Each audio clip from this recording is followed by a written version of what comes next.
کہ یہ کہتے ہیں کہ کسی نے مذاق میں کہا کہ جھوٹ بولنا ثواب ہے، اس کا کیا حکم شرع ہوگا؟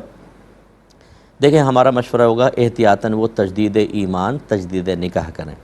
اور اس کو مطلقاً ہم کافر نہیں کہہ سکتے یا مرتد نہیں کہہ سکتے، کیونکہ خود شریعت ہمیں بعض مقامات پر ممنوعہ کام کرنے کی اجازت دے دیتی ہے، جن میں سے ایک جھوٹ بھی ہے۔ کہ اگر فرض کر لیں کوئی مظلوم ہے، اگر آپ سچ بول دیں، مثلا کسی نے کہا وہ کہاں ہے، اگر آپ بتا دیں تو لوگ اس کو قتل کر دیں گے، اور آپ کو یقین ہے کہ وہ مظلوم ہے، تو آپ جھوٹ بول سکتے ہیں کہ مجھے نہیں پتہ بھائی وہ کہاں ہے۔ تو یہ تو اس کی جان بچانے کے لیے جھوٹ بولنا بلکہ فرض ہوگا، اگر آپ بتا دیں گے مظلوم مارا جائے گا، آپ بھی گناہگار ہو جائیں گے۔ اس جھوٹ کے اوپر تو امید ہے کہ ثواب حاصل ہوگا۔ ایسے دو لڑائی جھگڑا کرنے والوں کے مابین صلح کرنے کے لیے جھوٹ بولنا شرعاً جائز ہوتا ہے۔ جیسے دو دوست تھے، لڑکے بیٹھ گئے، دو خاندان والے ہیں، لڑکے بیٹھ گئے، آپ ایک کے پاس گئے کہ بھئی وہ تو آپ کی بڑی تعریف کر رہا تھا، وہ آپ سے بڑی محبت کرتا ہے، ادھر جا کے بھی ایسا کہہ دیا، تو ان کے دل میں محبتیں پیدا کرنے کے لیے اس طرح کے بعض جھوٹے جملے کہہ سکتے ہیں۔ اس کی بھی اجازت ہے، تو اس پہ انشاءاللہ ثواب بھی ملے گا۔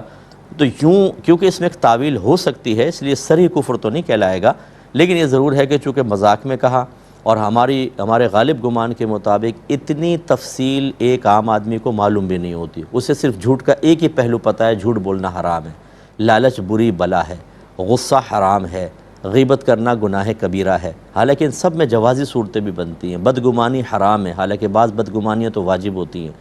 تو یہ چونکہ ہم نے علم دین سیکھا نہیں ہوتا، پولے چیزیں سیکھی ہوتی ہیں، کتابوں کے اندر ہم نے لالچ بری بلا ہے، ہم نے سبق پڑھا تھا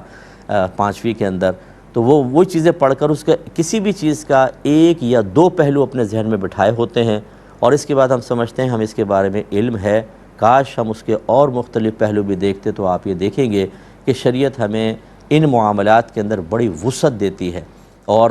مجبوری کے اندر، ضرورت کے اندر بعض ممنوعہ کاموں کو مباح جائز کر دیتی ہے، بلکہ بعض تو ایسے کام ہوتے ہیں اگر آپ اسے استفادہ نہ کریں تو گناہگار ہو جائیں گے۔ تو خلاصہ کلام یہ ہے کہ ان کو تجدید ایمان، تجدید نکاح کرنا چاہیے۔